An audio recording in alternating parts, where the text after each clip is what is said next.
Alrighty, g'day everybody, it's the Doga! It's time for another video. It's been close to a week, if not it has been, since the last one. This one's a bit of a follow-up to the video I did last week on Australia Day. This, instead, now is ranking my favourite songs from every studio album by another great Australian rock band called Chisel, who have released approximately 9 studio albums between 1978 and 2019. Having initially split up in 1983, they would take extended breaks between reunions pretty much since the late 1990s. Anyway, let's get down with the first album, simply titled Cold Chisel. That's this one here. This is actually the 1999 reissue of the album. It's the only dual case copy that I have. It is missing the title of the album, which is of course just Cold Chisel. There's only 8 songs on this particular album. Probably the best known song from this was their debut single, K-San. That was released in mid-1978, roughly around the same time that the album was. Not 100% certain when. But there is some pretty good songs on there. Pretty much the rest of Side 1 is pretty good. There's Juliet and Home and Broken Hearted. And Side 2 has some good songs like Northbound and Rosaline and Daskazine. But I have to say my favourite from this album would probably have to be One Long Day. It's probably the longest song on the album, close to about 7.5 minutes. And is the first half of the song is sung by guitar player Ian Moss. Then there's a bit of a solo in the middle, and then the other half is sung by the lead vocalist, Jimmy Barnes. Sort of disappeared from the band's repertoire after they initially split, and it didn't reappear until the mid-2010s during their reunion period, that particular period. Anyway, next album is 1979's Breakfast at Sweethearts. This is one of the original CD releases of this.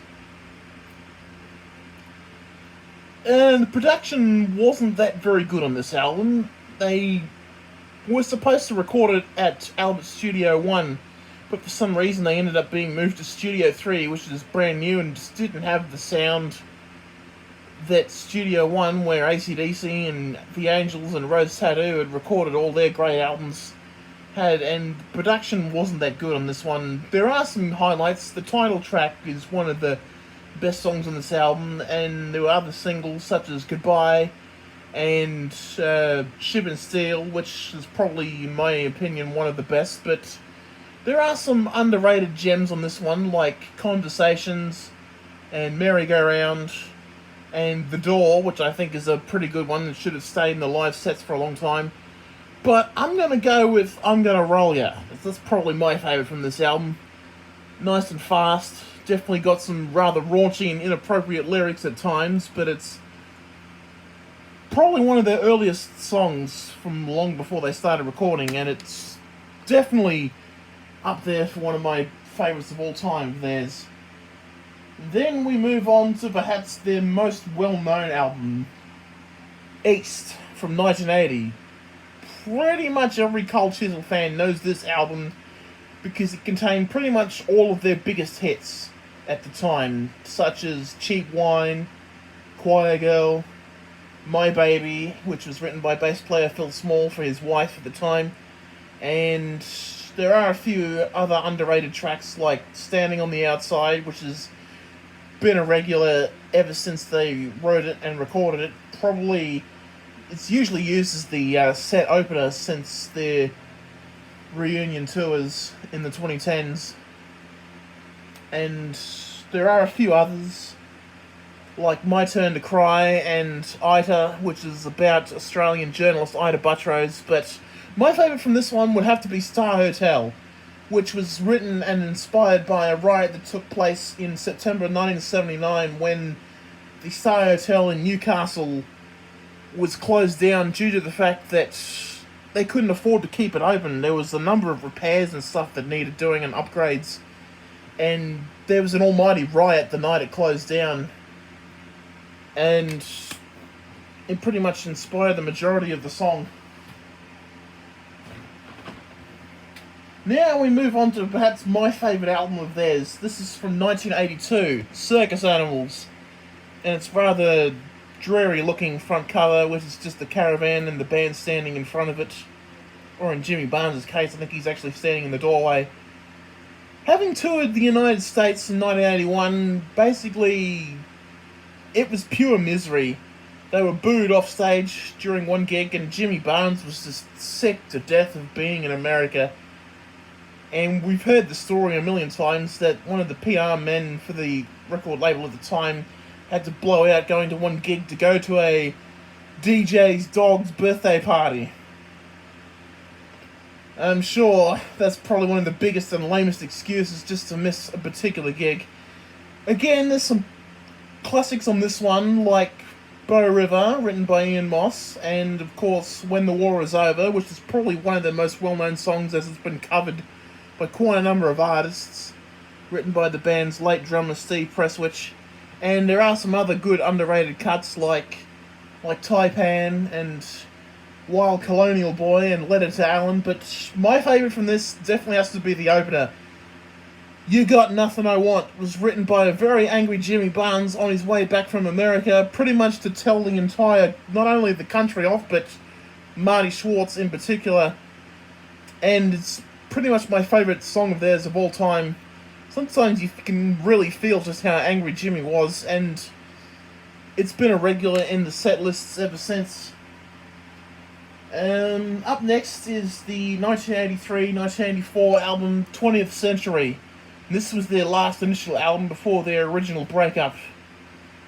It was recorded in fragmented pieces during the dying days of the band, and they had another drummer, Ray Arnott, record the majority of this album, with the exception of at least 3 tracks. At the time, this was their longest studio album, there's about 13 tracks on it. And there's a number of highlights, a number of singles released off it, such as No Sense, and Flame Trees, and Saturday Night, 3 of the best from that album. And there's also the title track, and Janelle, which is a nice slow ballady sort of song, that one. I've been trying to debate which one's my favourite from this album. I've been really finding it difficult to pick one, but I have to say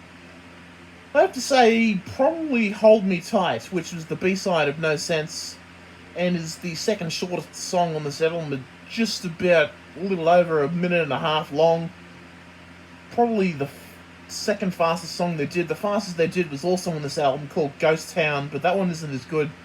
Hold Me Tight definitely is one of the better songs in my opinion, and thus that's what I've chosen for my favourite from that album. Now we move to 1998. After the band took an extended break, Jimmy Barnes went off to do his solo career, which is massively well known here in Australia.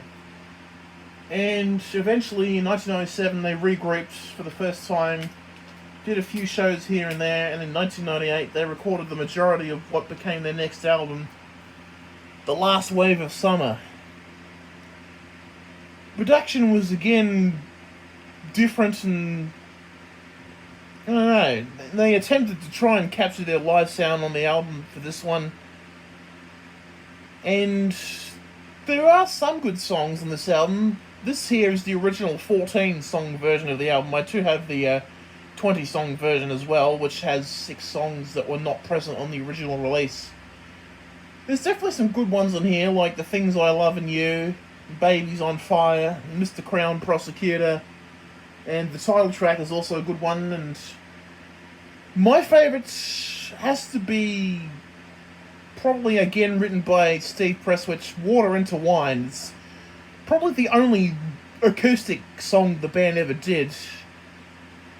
Probably some of the most heartfelt lyrics that any member of Cold Chisel ever wrote. And it was the second... It's either the first or the second single off the album, with the other one being The Things I Love in You. Water into Wine, it's a bit soft, but for me, compared to the rest of the album, it's a good song. It really is. And that's all I can say, really.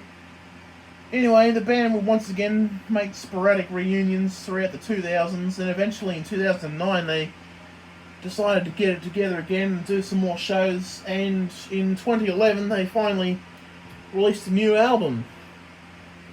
No Plans is the next album. This was the first to be mostly recorded following Steve Presswich's death in early 2011. Believe it was brain-related issues. I think it was a brain tumor or something like that. And he was only 56 years old. And they replaced Steve with a new drummer, Charlie Drayton, who was an American, as opposed to Steve, who was actually from Liverpool, of all places, in the UK. So, anyway, No Plans was recorded mostly with Charlie doing some of the work, but there were a couple of songs that Steve was able to do before his eventual death. One called All For You. I've also not 100% certain, but I believe he recorded at least 4 songs for this album, including the final track on this album, which he also wrote, I Got Things to Do. Originally, the plan was for Jimmy Barnes to sing the song, and Steve had put down presumably a guide vocal for Jim to follow at some point, and when the song was mixed, the mixing engineer, Kevin Shirley, used the wrong vocal track. He ended up using Steve's guide vocal, and upon playback of the album, everyone was very emotional, and they decided that's the version we'll use for the album. We'll use the version with Steve singing as a final tribute to Steve Presswich. And my favourite from the album would probably have to be the title track, No Plans. One of the few Chisel songs to use outright swearing. In particular, it's the F word that gets used twice, actually. But that's my favourite from the album. Anyway, let's move to 2015's The Perfect Crime. This one was the first to be entirely recorded without any contribution from Steve. So it was the current lineup: Jimmy Barnes, Ian Moss, Don Walker, Phil Small, and Charlie Drayton. It still has some of the classic Chisel magic in it, but modernised for the 21st century. Definitely some good songs on this album as well. The title track is up there, and there's a few others like Alone For You, The Back Room, All Hell Broke Loosey, and Lost, which is probably the only single off the album that I'm aware of. Probably one of my favourites, probably my top favourite, has to be it's a bit of a goofy kind of song, but it's a sort of swingy, ballady sort of song called Mexican Wedding. It's got some really cheesy lyrics, but it also highlights potential mental related issues as well. It's definitely a very unusual song, but I probably like that up there with the title track. Those are probably my top 2 from this album. It's a shame they didn't play that one live in 2015. Anyway, their most recent album, which was recorded and released in 2019, is Blood Moon. This is the deluxe edition, which I got when it came out. Much like Breakfast at Sweethearts, this one only has 10 songs, and I actually haven't listened to this album in a while, actually. I've been going back and listening to their other albums and all their live albums. They've been putting out a series of live albums over the last few years as well. But this one is much of the same. It's still a good album. There's a couple of good songs on there. There's Boundary Street, which incidentally is a street that's actually not far from where I live, just across the road actually. And there's also a couple of others like Killing Time, Getting the Band Back Together. Those are some pretty good songs. Probably my favourite has to be I Hit the Wall. Hilariously, when you hear it, you'll be immediately reminded by the infamous I Fought the Law, because the chorus is almost exactly the same. I just couldn't help but laugh myself silly when I heard it. But that's probably my favourite from this album. Again, I should play it again, and I haven't bothered to. I've just been doing so much others, listening to so much other bands and stuff, and getting in more into the Beatles as of late. Either way, that is my favourites from each Cold Chisel studio album. I decided to skip the Teenage Love compilation because it's mostly... Excuse me. It's mostly a compilation of the band's demos and stuff recorded between 1976 and 1983. So I don't really consider that a studio album. Either way, that is the end of the video. Thank you very much for watching. Be sure to leave a like and comment down below. If you're a Cold Chisel fan, be sure to tell me what your favourites are from each album. If you have every Cold Chisel album, that is. But until next time, this is the Doga saying have a wonderful day. If you're in Australia, be sure to stay cool in the hot weather. Anywhere else in the world is in the Northern Hemisphere, be sure to stay warm and stay safe. And we shall see you again.